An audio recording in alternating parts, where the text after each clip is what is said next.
Thanks, Ro.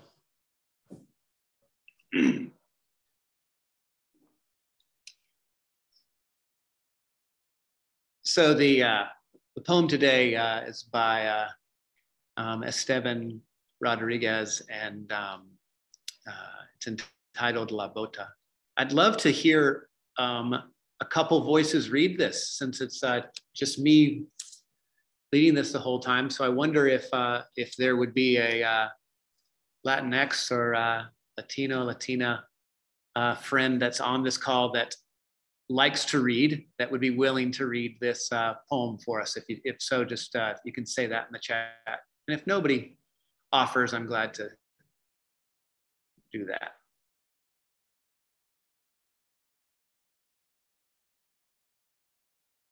Going once, twice, all right. I'm glad to read it here. La Bota. Oh, Lorraine, why don't you read a second? I'll read once and then you can read the next one. Thank you, Lorraine. La Bota. At home, there was nothing your father couldn't turn his work boots into.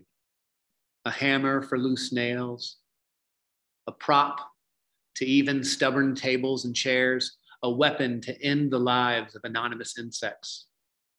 And there were nights when he would sleepwalk, and out in the yard with nothing but underwear on, he'd smack together the bottoms of his boots as if there were spirits he had to ward off, as if his past had taken on some once human form, and to remind him that no one is ever free of sin, made it its duty to stalk him at home.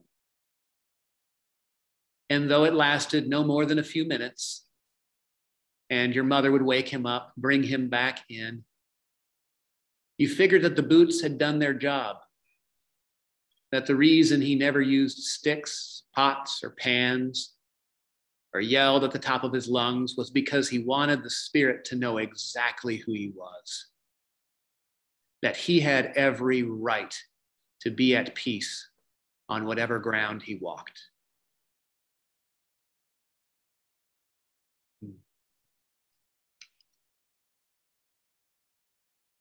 And then our friend, am I saying that right? Is it Lorraine? Yes, you're saying it correctly. Would you mind reading this for us a second time, please? Okay, sure. I'm a little nervous, you guys. I'm gonna do it. You got it. La Bota. La Bota, sorry. At home, there was nothing your father couldn't turn his work boots into. A hammer for loose nails, a prompt to even stubborn tables and chairs, a weapon to end the lives of anonymous insects.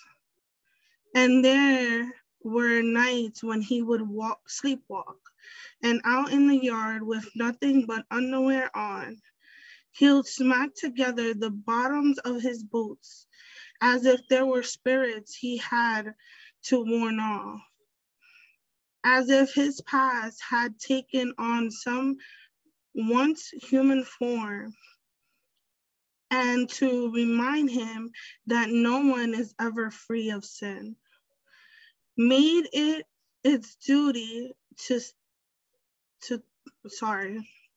what? I got stuck.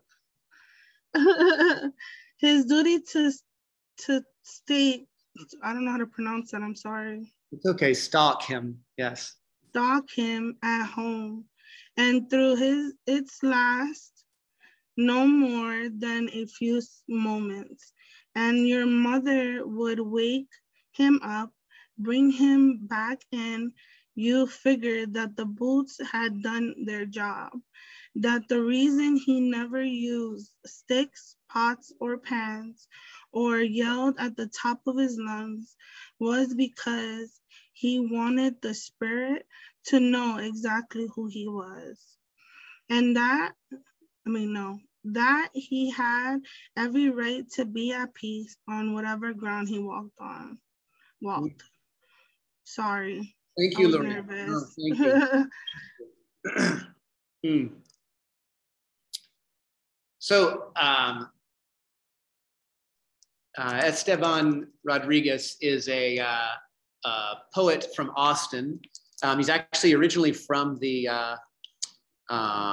Rio Grande Valley in South Texas. And hearing him talk a little bit about Rio Grande Valley, South Texas is so far south. It's a 10-hour drive to Dallas or a 10-hour drive to Mexico City. Gives you an idea of how far south it is. And it's in a delta that has palm trees and citrus trees and parrots. So kind of a unique part of Texas. And Rodriguez writes quite a bit about his childhood and growing up there. We don't know for sure if this poem, at least as readers, you and I don't know, is he talking about his own father? Is he inviting us to rethink how we relate to our fathers and mothers or to our parents? But there's this real sense of humor about the way the boots show up. The boots that have this, they're kind of personified, right? They have this everyday role. They fix things. You can almost picture what kind of a father he is, that to be able to prop a thing up and keep stuff going with the edges of his boots. And then that there was something that had a longing to it about the boots themselves. They had something they wanted to say. And the poet drops us into the middle of this to consider, what is it these boots have to say, and why are they, in a sense, giving voice to something for this father in the story? The boots were so insistent about how they would be known exactly, that the father would be known exactly for who he was. So if you want to take the poem down here, well, you can. It struck me how beautifully the poet uses something physical and everyday, like a boot, for us to investigate and lean into this question of the voice that the ancestors have in our life. Thomas Hubel, who does a lot of work around trauma-informed healing and collective trauma healing, talks about the power of us cohering with one another, kind of what we did earlier with our meditative practice, that there's actually a heart-to-heart connection that can take place when we kind of soften or yield, what Howard Thurman would describe as the fluid area of my consent, or the nerve center of your consent, that there's something that happens. And what Hubel describes in this collective trauma healing is that not only do we as individuals freeze up around stories, but we freeze up with each other's frozenness. Your story of the past and my story of the past stay locked together. What your ancestors and my ancestors were both wrestling through still sit in the air today, and we can feel it. You can sense it. In my lineage, in my faith lineage, this is the time of year called Advent, where there's an expectation around the arrival of the Christ child. But in the Advent readings, there's always these old texts from our Jewish Hebrew sisters and brothers that are these apocalyptic stories about the shifting that's anticipated. So when you read these Advent stories around unforeseen births and unforeseen surprises, it's always a little bit of like, the past has been trying to tell you this. If you could just soften to notice it. The past has been trying to tell me this. If I would just slow down enough to notice it.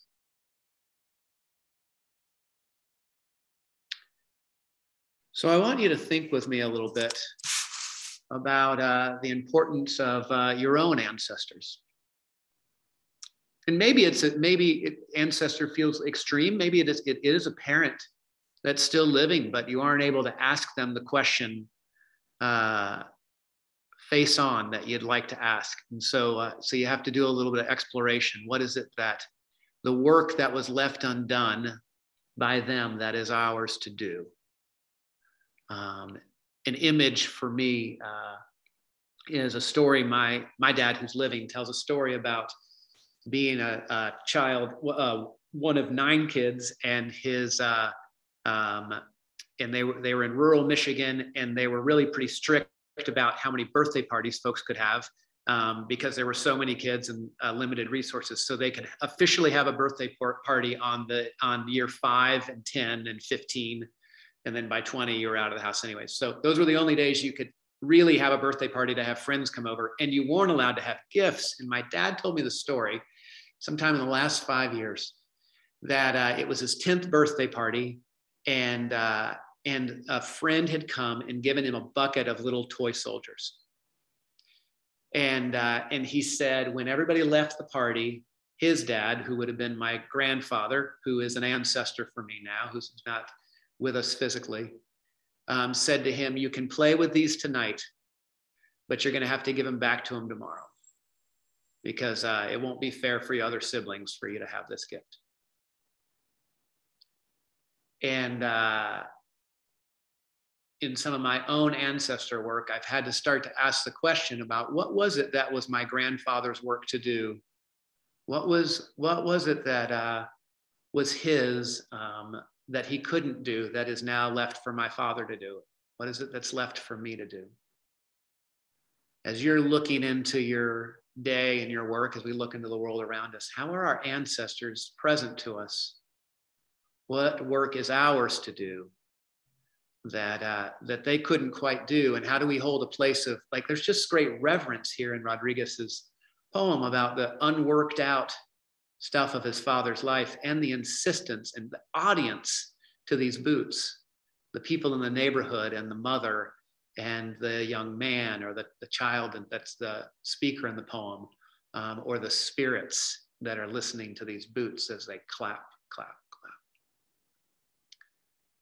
So we're going to do a couple prompts here, and then we'll actually take time to do some writing. But I'd love in the chat, if you might for a second share the name or role or description of a particular ancestor that comes to mind. The ancestor comes to mind for you right now that you might consider them being a part of this conversation with us today.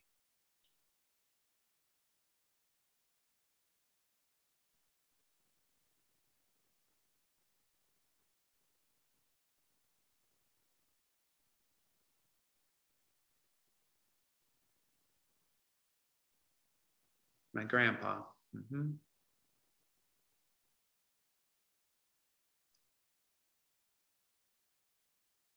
Josiane, my maternal grandmother.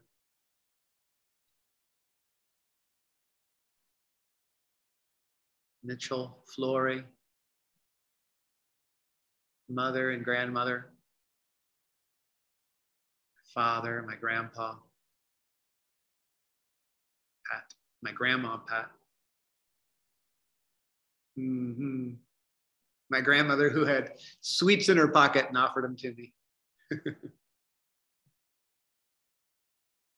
Just welcoming those ancestors to this moment. My father, Turi. My aunt, PJ. Father and my mother. Father who died, my father's bright spirited intellectual female cousin. As you think about this ancestor, this prompt might not work for everybody, but I just invite you for a second. You don't have to write this in the area, but as you think about this ancestor, is there any part of your body that connects to them? Like, do you notice like you hold their memory in your lower back or across your face or your shoulder? Just kind of picture them for a moment, and feel into where you might notice them in your body.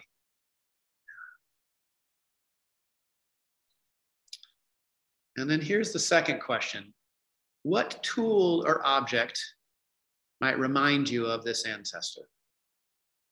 Think of a tool, something that, there's the heart and the eyes. Think of something that just happened to be around them all the time, or something that that you still keep around you that reminds you of them?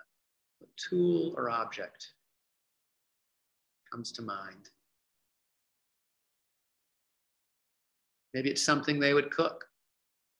Oh, piano, sheet music, hairnet. Oh, it's great. Yeah. Chopping bowl, wooden chopping bowl. Yeah. Papitas.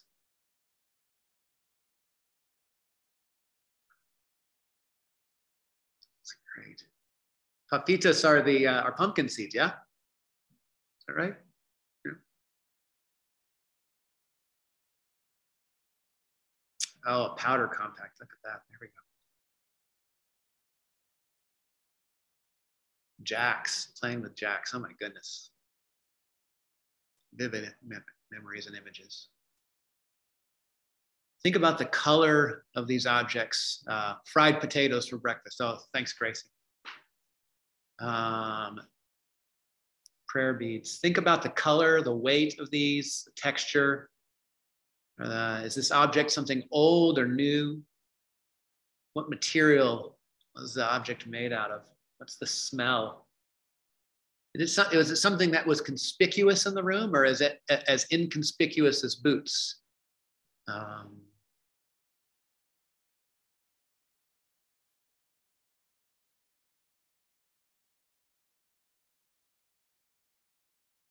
Cast iron frying pan, scissors. Here we go.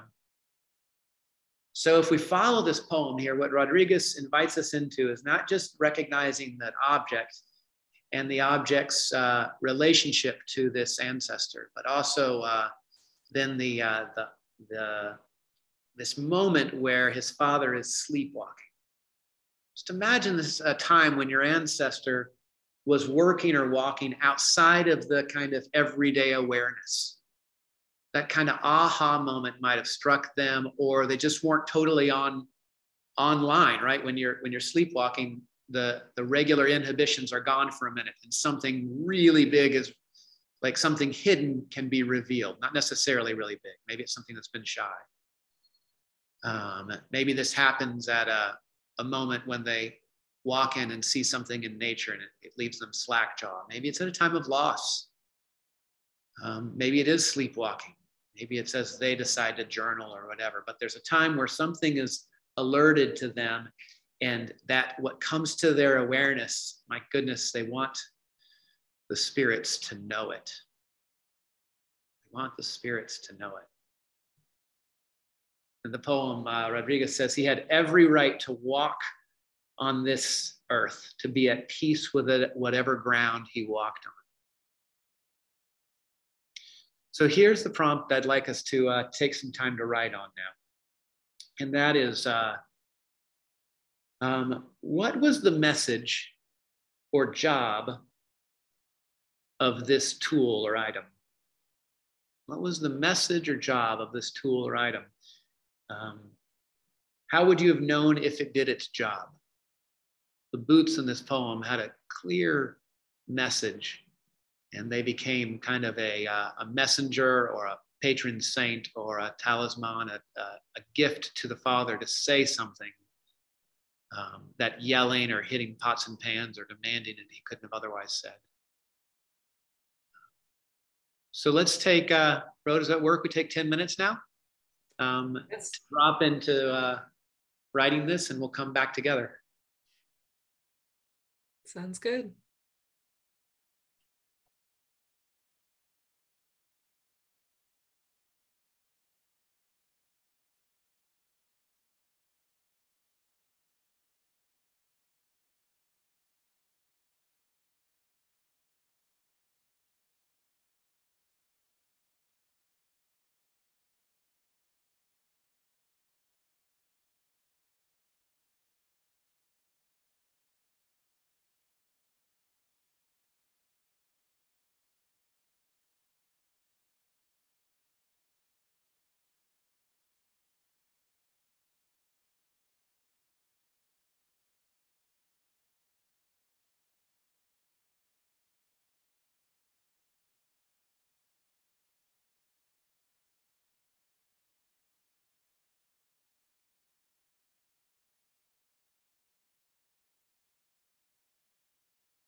So we have about 2 minutes left, and I'll call us back in 2 minutes.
All right, so we're coming to the end of our writing time. So find that last sentence, word, and we'll return to the group. So now we open up the next 10 minutes or so for sharing from all of you to this prompt. And so if you would like to share your poem, you can put your name in the chat or raise your hand, which you're able to do in the reactions button at the bottom of your screen. Just a reminder that this is a family-friendly event, so kind of keep your content to PG-13 for those kids that are here with us as well. And Troy will call on you as we go.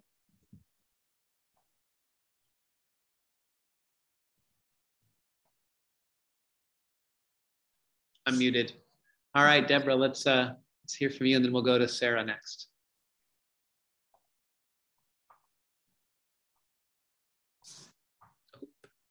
Oops. Deborah Daniel, looks like you're muted. Okay. There we go. Okay. Let me see. It's in chat. Be sure to toss the salad in the bowl 20 times. Then put it on the table softly under her breath. Because love is a sacrifice. You must work at it.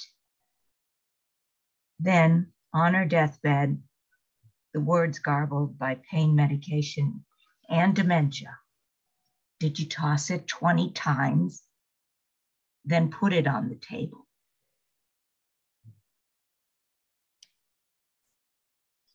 Thank you, Deborah. Sarah. Here we go. Sarah. Thank you. Go ahead. Today I feel grams in my chest because that's where my anxiety lives, and you, Grams, were anxious. Every morning you would stuff your Jewishness under the mattress, stand up, and wield your joy, your music, your fingers against society's pity for you, and show them. You didn't need help. They wouldn't see your dwindling bank account or your abyss of loneliness. They would see the proud lift of your chin and the glitter of your gowns, and they would applaud, and they would praise, and they would not think to offer you a hand. I am here, Grams, to receive the help. I am here to welcome the vulnerability. I am here to sit in the sanctuary of safety and security you built for me, and open my mouth to receive the honey and healing that my generation allows for me. My mouth receives it and my body softens and channels it back through our bloodline. And you, Grams, may you feel it and relish it and melt with the goodness of it. May you soften and may you rest. God, it's so piercing. Thank you, Sarah. Under the mattress and the honey, and you can almost feel the honey and the softening. Thank you.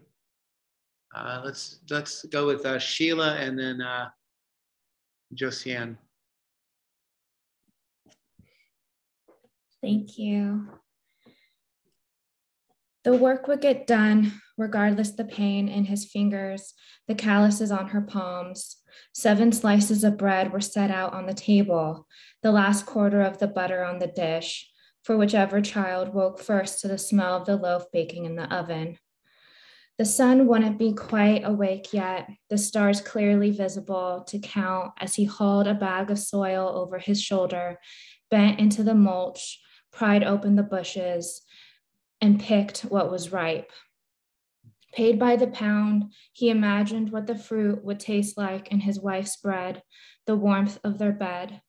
I see them now as a memory, as if I were there, offering to make the kids' beds, fold the laundry, wash the dishes, to let their hands rest in each other's as the day passes. Thank you. Thank you, all of you. Goodness, the offering the hands. He said to hold the hands. That image was just so great. All of these. Josiane, please. Am I saying that right? That's right. Okay. My motherline. My motherline draws along the collarbones, shading the space between hard shoulder and hard shoulder.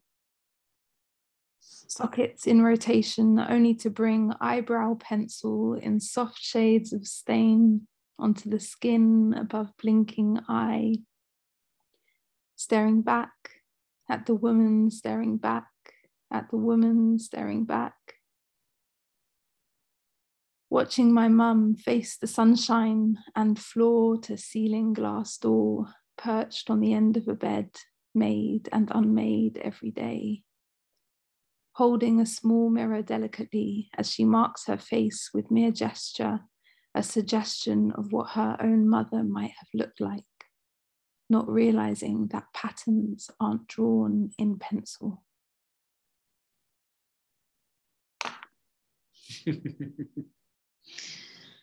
Oh, the line and then the pencil and then the eye, like, did you say eyeliner? You could feel all of that play in there. Thank you. Thank you. I think Helen and then Nina, and then we'll come back to Keith. Thank you. My father's sister. Her presence sewn in her eyes, connecting to a part of me I had not met yet. Her soul, her wisdom, aware, unearthing. I thought everyone felt the sunset when she looked upon them. She handed me a part of her each time her eyes looked into me.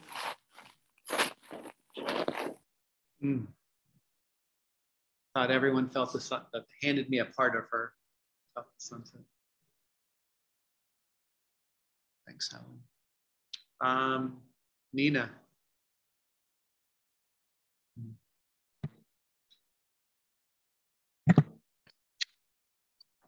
Your Newton's cradle taught you nothing stays still forever.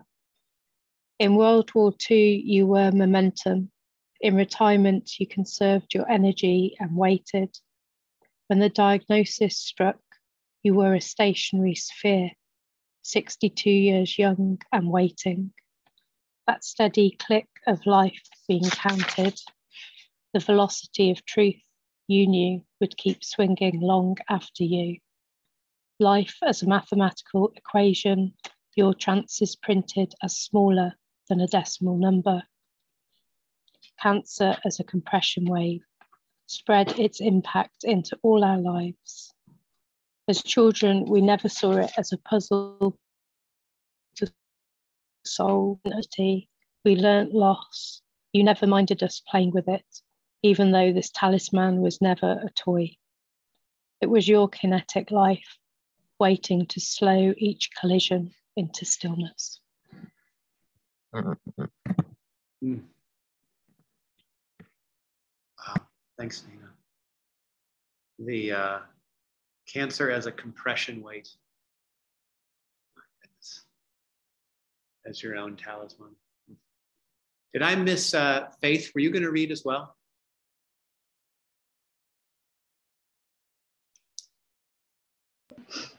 I wasn't going to, but I can. It feels very complete.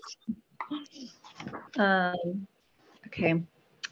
My dad, hardworking, quiet, and trim, traded his foreignness for Americanness as soon as he stepped off the plane. Portuguese words fell from his vocabulary. Farm and factory work gave way to banking. Even his name took on the dull tenor of his new land. But in his shoulders, he still carried the tough, brunt labor of his ancestors.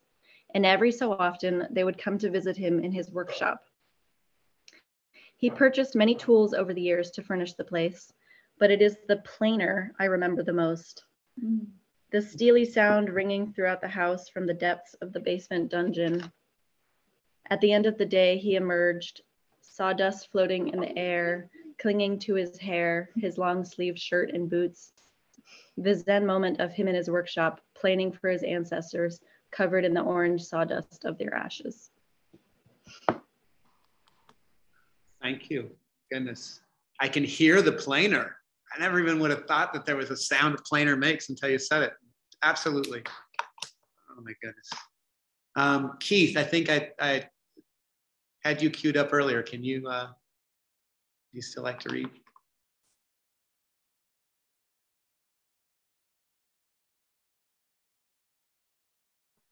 Yes, I'm muted, yeah? Yes. Okay. There were books, always books around the house. They were the way my father said, the way to guide and amuse and to educate me out of poverty. He had little time to read. He worked 10 hours a day, trying to keep ahead of the of the money and the bills. My mother was always mounting up daily bills. They were 10 hungry mouths to feed, 10 children needing to be clothed. My mother was at the mercy of the tallyman. I had my books to show me the way. They were better than the Bible. They gave me a good job and more qualifications than I could ever use. I thank my father for showing me the way and my mother for supporting me in my endeavors. Thank you, Keith. That the presence of the books throughout the story and the persistence of their work. Oh, it's beautiful. Do we have time for a few more, Ro? I think I don't think we've heard from Grace yet, and then there may be. I think Kelly has had her hand up a while, so maybe Kelly, Grace, Lorraine, and we'll end there. Thank you. Perfect. Thank you. I appreciate it. It's my first time, so it's called Ashtray. My grandma Pat held her Lucky Strike cigarette in between her middle and index finger, stained the skin on her lip. Tobacco was the medicine. A long, slow drag as she inhaled, holding her breath. Smoke filtered out her nostrils. She blew out with an exhale that made small rings from her mouth. The ashes falling down, missing the clear glass ashtray. She noticed but didn't mind. The bottle of vodka next to her, creating a sense of bliss. drinking the spirit water, the pain she held in her heart, so heavy and dull, blacking out to forget why. My Grandma Pat never had the chance as she failed. I never got to say goodbye. Mm. Mm. She noticed but didn't mind. Gosh, thanks, Kelly. Whatever Rose said, Lorraine and Grace, or Grace and Lorraine? I don't remember now. I'm having too much fun. Keep up with order here. She said Grace. So anyway, my poem is titled The Pan. Already an ancestor coming back with a message, turning the stove burner on full blast so I can know he's there. So I know it's him. He always cooked breakfast for us. He's telling me, make sure your mom is not in pain. Something. His spirit shimmering at her side as she died peaceful. Mm.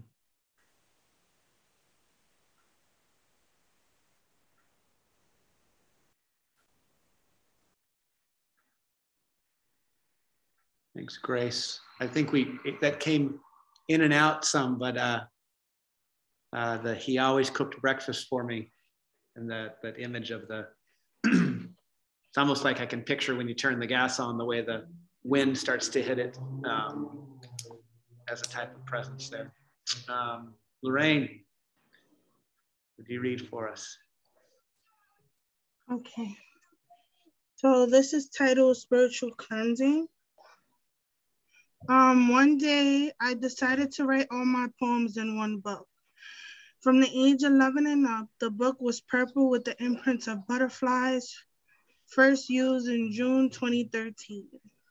Bought it from Barnes & Nobles from a future friend, from a friend that was a future enemy. Shared moments written with others, shared poems written with others, other people's names and writing all in one book. Then life became too hard to hold on to. So I let go of the bars of a speeding train, my face rubbed against the solid ground, arms and legs stretched out like a starfish.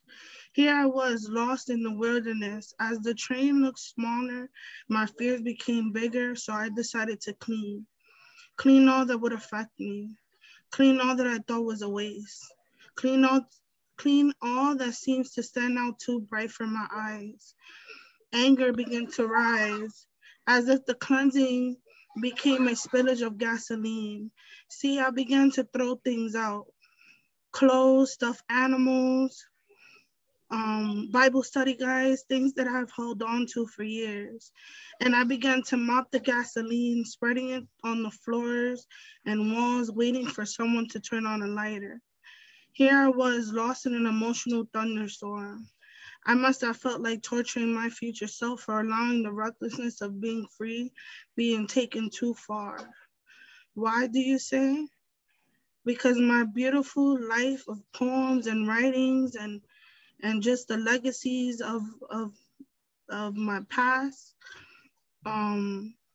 was written, of my past written within a solid purple butterfly imprinted book was the last thing to be cast away. Oh, Rain, thank you. You had so much pace, like it's rolling and rolling and rolling, and then that question, why do you say? Brave, all of y'all. This is lovely. Yes. Wow.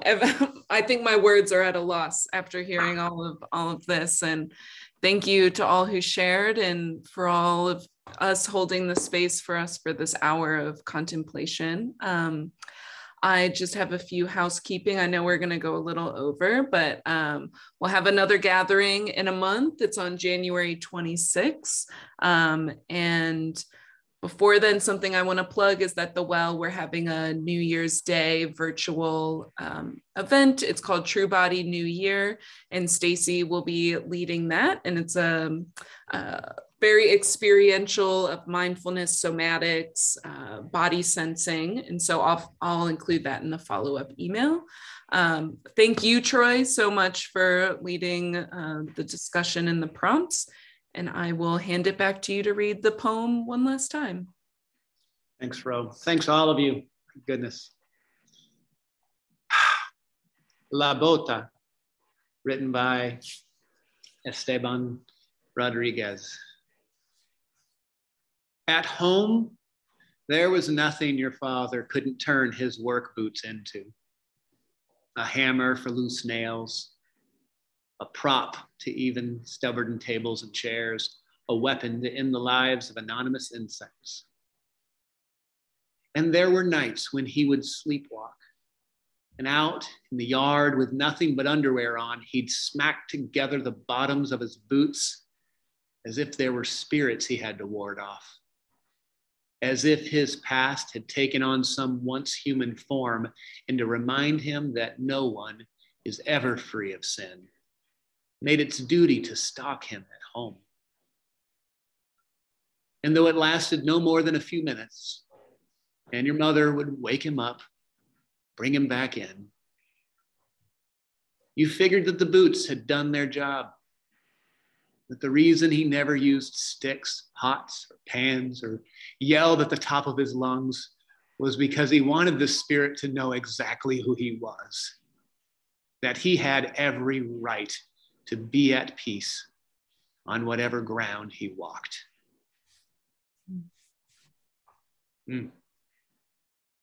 Beautiful. Thank you all. Thank you, thank you. We'll hope to see you in the new year. Stay well and healthy, and sending love to you all. Bye, friends.